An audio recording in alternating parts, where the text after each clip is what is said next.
नमस्कार दोस्तों। पिछले हफ्ते दो महत्वपूर्ण घटनाएं घटी। राष्ट्रपति पुतिन की भारत यात्रा और ट्रंप प्रशासन की मावेरिक राष्ट्रीय सुरक्षा रणनीति का जारी होना। भारत के लिए ये दोनों घटनाएं आपस में जुड़ी हुई हैं, क्योंकि भारत अमेरिका के साथ मिलकर चीन के खिलाफ हिंद महासागर क्षेत्र में सैन्य शक्ति के रूप में एक रणनीतिक भूमिका चाहता रहा है। ये भूमिका भारत को वर्तमान में नहीं दी गई है। दूसरी ओर रूस ने भारत को समान साझेदारी की पेशकश की है, जो कि राष्ट्रपति पुतिन और राष्ट्रपति शी जिनपिंग द्वारा तैयार किए गए नए विश्व व्यवस्था के दृष्टिकोण में एक रणनीतिक भूमिका से भी अधिक है।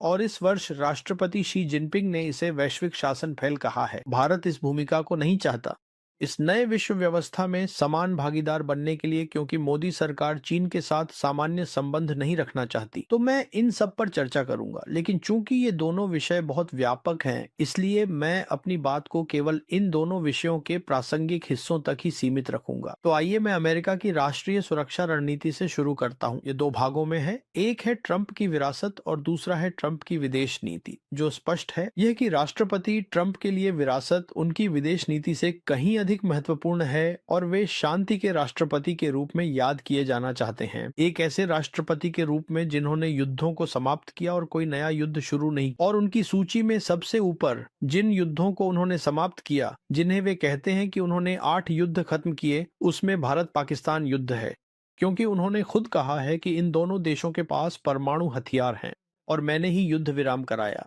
भारत और पाकिस्तान के बीच। अब अगर आप ट्रंप के दावे की जांच करें तो उसमें कुछ सच्चाई है, लेकिन मोदी सरकार ने जाहिर कारणों से इस युद्ध विराम का श्रेय राष्ट्रपति ट्रंप को देने का फैसला नहीं किया है, और इसलिए राष्ट्रपति ट्रंप खुश नहीं हो सकते। वह भारत से बहुत नाराज का असर पड़ता है। मैं तुरंत ऐसे दो प्रभावों के बारे में सोच सकता हूं। पहला यह है कि जब तक मोदी सरकार सत्ता में है, मुझे ट्रंप की भारत यात्रा की कोई संभावना नजर नहीं आती। और दूसरा यह है कि सिंदूर 2 के मामले में भारतीय सेना को इसे अपनी युद्ध रणनीति में शामिल करना होगा। योजना बनाते समय यह मानना होगा कि जीपीएस उपलब्ध नहीं हो सकता है। अब अगली लड़ाई की बात करें, जो कि यूक्रेन युद्ध है। राष्ट्रपति ट्रंप वास्तव में इस युद्ध को समाप्त करने के इच्छुक हैं और उनकी रणनीति रूस को खतरे के रूप में नहीं देखती। इसके अलावा ट्रंप रूस के साथ व्यापारिक संबंध रखना चाहते हैं और उन्होंने पुतिन को G8 की पेशकश भी की है, लेकिन पुतिन स्पष्ट रूप से इसे नहीं चाहते, क्योंकि वह नए विश्व व्यवस्था की सोच का हिस्सा है। चीन के संबंध में इस रणनीति में चीन को सैन्य खतरे के रूप में नहीं देखा गया है, इसलिए चीन के साथ युद्ध या सुरक्षा प्रतिस्पर्धा की कोई संभावना नहीं है, क्योंकि रणनीति में चीन को एक बड़ी आर्थिक चुनौती के रूप में देखा गया है। और जहां तक इंडो पैसिफिक क्षेत्र का सवाल है, रणनीति यह बहुत स्पष्ट करती है कि वहां के देश और खासकर चीन वैश्विक जीडीपी में 1/3 योगदान दे रहे हैं, और यही वह क्षेत्र है जो मुख्य आर्थिक और भू राजनीतिक युद्ध क्षेत्र होगा, सैन्य युद्ध क्षेत्र नहीं। सिर्फ इस सदी में ही नहीं, बल्कि आने वाली सदी में भी रणनीति के अनुसार। तो यह ट्रंप की विरासत के बारे में था। अब आइए उनकी विदेश नीति की ओर बढ़ते हैं, लेकिन इससे पहले कि मैं उनकी विदेश नीति के फोकस के बारे में बात करूं, एक बात जो सबसे अलग है वह यह है कि रणनीति यह स्पष्ट करती है कि अमेरिका वैश्विक प्रभुत्व नहीं चाहता, कि अमेरिका हर जगह मौजूद नहीं रह सकता। वह वैश्विक पुलिसमैन नहीं बनना चाहता। यह हाल के दशकों में पहली सरकार है जो ऐसी बात कह रही है, लेकिन रणनीति यह भी जोड़ती है कि अमेरिका किसी भी अन्य देश को क्षेत्रीय या वैश्विक भूमिका, प्रभुत्व की भूमिका निभाने से रोकेगा। स्पष्ट रूप से इसका संदर्भ रूस और चीन से है, लेकिन रणनीति इन दोनों महाशक्तियों को बराबरी का दर्जा देती है, जो एक बार फिर अमेरिका के लिए पहली बार है। अब जहां तक उनकी विदेश नीति के फोकस की बात है, वह बहुत ही सरल है। वह है अमेरिका फर्स्ट, जो वह शुरू से ही कहते आ रहे हैं।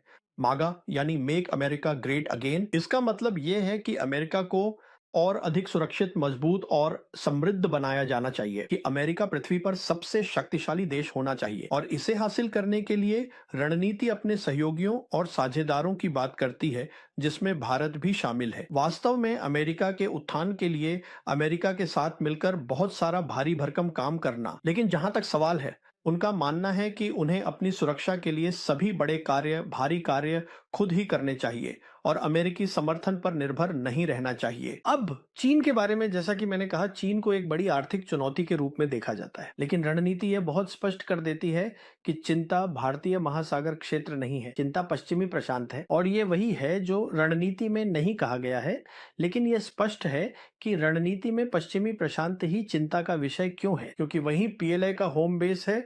और अगर पीएलए अपने होम बेस से संचालित होता है तो उसके पास विरोधी के मुकाबले बहुत बड़े फायदे हैं जो हजारों मील दूर से आ रहा है। इसलिए रणनीति का फोकस पश्चिमी प्रशांत पर है। यहाँ यही बात महत्वपूर्ण है। ये कहना है कि जैसे जैसे अमेरिका की आर्थिक प्रगति होती है, अपने सहयोगियों के साथ उसे अपनी प्रतिरोधक क्षमता को लगातार मजबूत करते रहना होगा, क्योंकि यह सुनिश्चित करने की आवश्यकता और भी बढ़ती जाएगी कि संचार के मार्ग खुले रहें, कि चीन पश्चिमी प्रशांत में उन पर कोई प्रतिबंध न लगाए और चीन उन संचार मार्गों पर टोल सेवाएं शुरू न कर दे। तो बात यह है कि इसके साथ साथ रणनीति कहती है कि विश्वसनीय प्रतिरोधक क्षमता बनाने की आवश्यकता है, जिसे वह ओवरमैच मिलिट्री कैपेबिलिटीज कहता है। अब यहाँ एक बार फिर सबसे पहले यह अमेरिका द्वारा अपनी रणनीति में एक स्पष्ट स्वीकारोक्ति है कि वर्तमान में उसके पास पश्चिमी प्रशांत में पीएलए के खिलाफ कोई प्रतिरोधक क्षमता नहीं है और इसलिए इसे बनाना है। और दूसरी बात यह है कि एक बार फिर वह यहाँ के सहयोगियों, विशेष रूप से जापान और दक्षिण कोरिया से अपनी रक्षा के लिए और अधिक करने की अपेक्षा करता है और अमेरिकियों पर इतना निर्भर न रहने को कहता है। और जहां तक अमेरिकियों की बात है, रणनीति कहती है कि अमेरिकी सेना को आधुनिक युद्ध की तैयारी के लिए वार्षिक $1 ट्रिलियन का बजट मिलेगा, क्योंकि यह प्रतिरोधक क्षमता के लिए आवश्यक है। तो मुख्य बात युद्ध नहीं है, मुख्य बात है सैन्य श्रेष्ठता की क्षमता या एक विश्वसनीय प्रतिरोधक क्षमता। अब बात करते हैं भारत की। रणनीति के अनुसार भारत से दो चीजें अपेक्षित हैं। पहली बात यह है कि इसमें भारत के साथ व्यावसायिक सौदों की बात की गई है और यह हम पहले से जानते हैं कि इस साल 13 फरवरी को व्हाइट हाउस में जब प्रधानमंत्री मोदी वहां गए थे, भारत ने अमेरिका के साथ एक संयुक्त बयान पर हस्ताक्षर किए, जहां मुख्य शब्द है मिशन 500। तो वर्तमान में दोनों देशों के बीच जो द्विपक्षीय व्यापार है, जो सालाना $200 अरब से कम है, उसे अगले 5 वर्षों में यानी 2030 तक $500 अरब तक पहुंचाना है। इसमें बहुत सारी चीजें शामिल हैं, विशेष रूप से इसमें ग्रीन टेक्नोलॉजी, बड़ी टेक्नोलॉजी और ऊर्जा शामिल है। तो ये सब भारत पहले ही प्रतिबद्ध कर चुका है। और भारत से जो दूसरी अपेक्षा है वह यह है कि वह हिंद महासागर क्षेत्र में एक गैर सैन्य भूमिका निभाए और एक सुरक्षा भूमिका निभाए, न कि सैन्य भूमिका। और सुरक्षा भूमिका में हम पहले से जानते हैं कि भारत क्या कर रहा है, वह क्वाड साझेदारों के साथ मिलकर कर रहा है। यह खुफिया जानकारी एकत्र कर रहा है, यह खुफिया जानकारी का संलयन कर रहा है और अब समुद्र के नीचे केबल्स बनानी होंगी ताकि संलयन के बाद जो जानकारी एकत्र की जाती है वह सुरक्षित और संरक्षित तरीके से आवश्यक स्थान तक पहुंचाई जा सके। तो दूसरे शब्दों में इसमें कोई भी संचालनात्मक भूमिका नहीं है, इसमें कोई भी युद्धक भूमिका नहीं है। जहां तक अमेरिका का सवाल है, भारत के लिए कोई भी सैन्य भूमिका नहीं है। इन सब बातों से भलीभांति अवगत होते हुए भी भारतीयों ने जो किया है वह यह है कि देखिए, ये सब रणनीति सामने आने से पहले ही झात था कि ट्रंप की सोच इसी दिशा में जा रही है, इसलिए यह कोई रहस्य नहीं है। और फिर भी अक्टूबर 2025 में आसियान शिखर सम्मेलन के दौरान मलेशिया के कुआलालंपुर में रक्षा मंत्री राजनाथ सिंह ने अपने अमेरिकी समकक्ष पीट हेग्सेट के साथ मिलकर भारत अमेरिका प्रमुख रक्षा साझेदारी ढांचे को 10 वर्षों के लिए नवीनीकृत किया है। और जब यह हुआ था तब मैंने अपने वीडियो में तर्क दिया था कि भारत को इसे स्थगित रखना चाहिए था, क्योंकि राष्ट्रपति ट्रंप भारत के साथ किस तरह के संबंध चाहते हैं इस बारे में अच्छे संकेत नहीं थे, लेकिन भारत ने उस पर हस्ताक्षर कर दिए। और इसमें एक मुख्य बात इंट्रोनेपरेबिलिटी है। इसका मतलब है कि युद्ध के सभी क्षेत्रों में अमेरिकी मदद की आवश्यकता होगी या उसकी मांग की जाएगी। तो जहां तक भारत का सवाल है, मामला यही है। अब दुनिया में केवल एक ही देश है जिसे रणनीति में पूरी तरह से दुश्मन के रूप में सूचीबद्ध किया गया है और वह है ईरान, क्योंकि मध्य पूर्व पर ध्यान केंद्रित किया जाएगा। यह क्षेत्र अमेरिका के लिए अशांत क्षेत्र है और ईरान को दुश्मन इसलिए माना गया है क्योंकि वह वहां प्रभुत्व चाहता है और इसके साथ ही उसने समुद्री मार्गों में भी असुरक्षा पैदा कर दी है। तो अब ईरान पर नियंत्रण रखना जरूरी है। यह रणनीति के मुख्य फोकस में से एक है और जैसा कि मैंने अपने पहले के वीडियो में पहले ही चर्चा की है, मैं विस्तार में नहीं जाऊंगा। कि ऑपरेशन सिंदूर के बाद पाकिस्तान को एक बहुत बड़ी भूमिका, एक रणनीतिक भूमिका दी गई है और इसका एक प्रमाण यह है कि नए अमेरिकी राजदूत सर्जियो गोर, जो जनवरी 2026 में दिल्ली में पदभार संभालेंगे, वे भारत में अमेरिकी राजदूत होने के अलावा उन्हें दक्षिण एशिया और मध्य एशियाई गणराज्य में विशेष दूत की भूमिका भी दी गई है। तो मेरा जो कहना है वह यह है कि यह रणनीति में कहा नहीं गया है, लेकिन यह बहुत स्पष्ट है कि अमेरिका की वर्तमान व्यवस्था में वे पश्चिम एशिया, मध्य एशिया और दक्षिण एशिया को यूरेशिया के एक महत्वपूर्ण क्षेत्र के रूप में देखते हैं और यहाँ पाकिस्तान की एक रणनीतिक भूमिका है। मैं उन विवरणों में नहीं जाऊंगा। तो मेरा कहना यह है कि ट्रंप प्रशासन के तहत पाकिस्तान को एक रणनीतिक भूमिका दी गई है, लेकिन भारत को ट्रंप प्रशासन के तहत रणनीतिक भूमिका से वंचित रखा गया है। अब राष्ट्रपति पुतिन की यात्रा की बात करते हैं। अब बहुत सारे द्विपक्षीय समझौते हुए हैं और मैं उनके विवरण में नहीं जाऊंगा क्योंकि उनके बारे में बहुत कुछ कहा जा चुका है। उनके बारे में और मुख्य बिंदु ये है, मुख्य समझौतों में से एक रक्षा क्षेत्र में है, जहां रूसियों से काफी समर्थन की आवश्यकता होगी और रूस भारत के विश्वसनीय और लंबे समय से साझेदार रहे हैं। और रक्षा तथा अन्य समझौतों के बारे में मुख्य बात यह है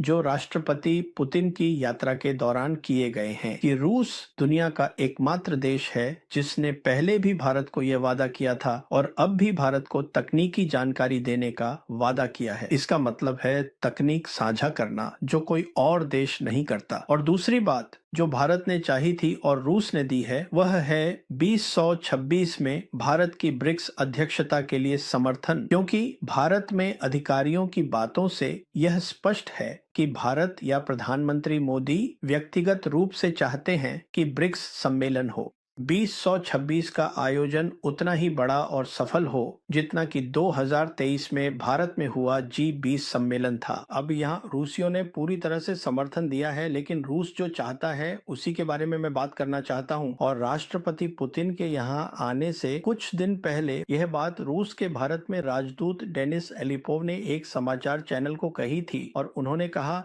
कि भारत को RIC फ्रेमवर्क को फिर से जीवित करने की आवश्यकता है। RIC का मतलब है रूस, भारत, चीन, और उन्होंने दो कारण बताए कि यह क्यों महत्वपूर्ण है। पहला, उन्होंने कहा कि अगर इस RIC को फिर से जीवित किया जाता है तो यह विश्व राजनीति में एक निर्णायक शक्ति बन सकता है। और दूसरा, उन्होंने कहा कि RIC भारत और चीन के बीच विश्वास और समझ को बढ़ावा देने में मदद करेगा। और मैं डेनिस एलिपोव द्वारा कही गई दोनों बातों से पूरी तरह सहमत हूं। लेकिन यहाँ समस्या ये है कि भारत चीन के साथ सामान्य संबंध नहीं रखना चाहता। विदेश मंत्री जयशंकर ने हमेशा यह कहा है कि भारत और चीन के सामान्य संबंधों में जो बाधा आ रही है वह सीमा विवाद है और सीमा पर शांति और स्थिरता होनी चाहिए। सिर्फ 2 दिन पहले हिंदुस्तान टाइम्स समिट में जब जयशंकर बोल रहे थे, उन्होंने स्वीकार किया कि हाँ, सीमा जो कि भारत और चीन के बीच वास्तविक नियंत्रण रेखा है, शांतिपूर्ण है,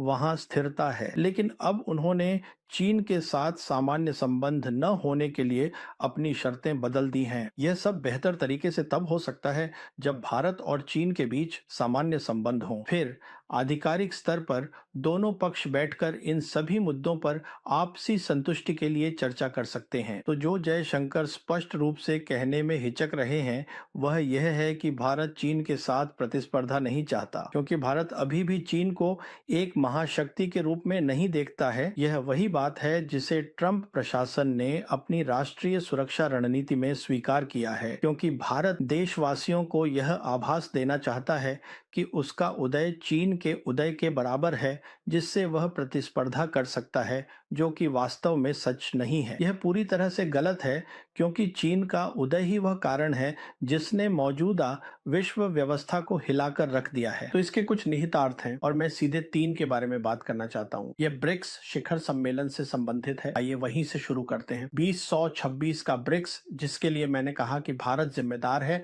और जिसे रूस ने पूरी तरह से समर्थन दिया है। अब समस्या यह है कि चीन के समर्थन के बिना भारत में ब्रिक्स सफल नहीं हो सकता और रूस ऐसा नहीं करेगा। चीन पर दबाव डालें, उन्हें बताएं, क्योंकि दोनों ही महाशक्तियां हैं, कि उन्हें क्या करना है ये चीनी खुद तय करेंगे। और जहां तक चीन की बात है, हमने देखा है कि जब से भारत ने जम्मू और कश्मीर से 370 हटाया है, तब से चीन ने पाकिस्तान का पूरी मजबूती से समर्थन किया है। और हम ये जानते हैं, पाकिस्तान पहले ही ब्रिक्स की सदस्यता के लिए आवेदन कर चुका है, साथ ही ब्रिक्स बैंक, जो कि नया विकास बैंक है, के लिए भी। और हम यह भी जानते हैं कि सदस्यता प्राप्त करने के लिए ब्रिक्स के 5 मूल देश और नेशनल डेवलपमेंट बैंक के वही 5 देश सभी की सहमति से फैसला होता है। और उन 5 देशों में से भारत न तो पाकिस्तान को साझेदार देश के रूप में और न ही ब्रिक्स का पूर्ण सदस्य बनाने के पक्ष में होगा, और न ही वह पाकिस्तान को नेशनल डेवलपमेंट बैंक में शामिल करने के पक्ष में होगा। तो यह चीन के लिए एक बड़ा मुद्दा होगा। मैं देख सकता हूं कि चीन की ओर से भारत को उसके अपने ब्रिक्स के लिए समर्थन मिलने की संभावना है। और फिर जहां तक ब्रिक्स का सवाल है, अमेरिका की रणनीति से यह स्पष्ट हो जाता है कि ट्रंप को भारत और चीन के बीच सामान्य संबंधों में कोई समस्या नहीं होगी। लेकिन समस्या यह है कि भारत ब्रिक्स में है, और समस्या है भारत की 2026 में ब्रिक्स अध्यक्षता, क्योंकि राष्ट्रपति ट्रंप की रणनीति में बार बार कहा गया है कि डॉलर को दुनिया की रिजर्व करेंसी बने रहना चाहिए। और जो ब्रिक्स करने की कोशिश कर रहा है, वह दुनिया में किसी के लिए भी स्पष्ट है।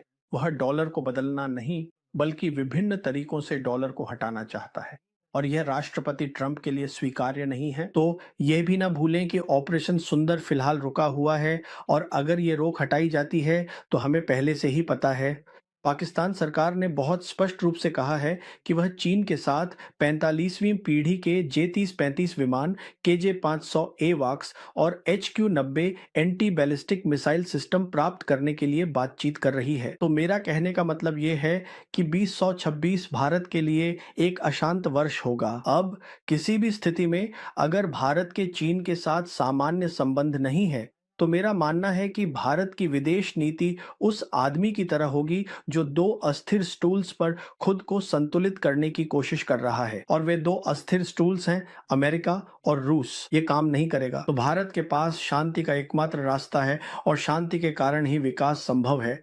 और जैसा कि मैंने अपने वीडियो में बार बार कहा है, भारत को RIC के माध्यम से चीन के साथ सामान्य संबंध स्थापित करने की आवश्यकता है, और भारत को पाकिस्तान के साथ भी बातचीत शुरू करनी चाहिए।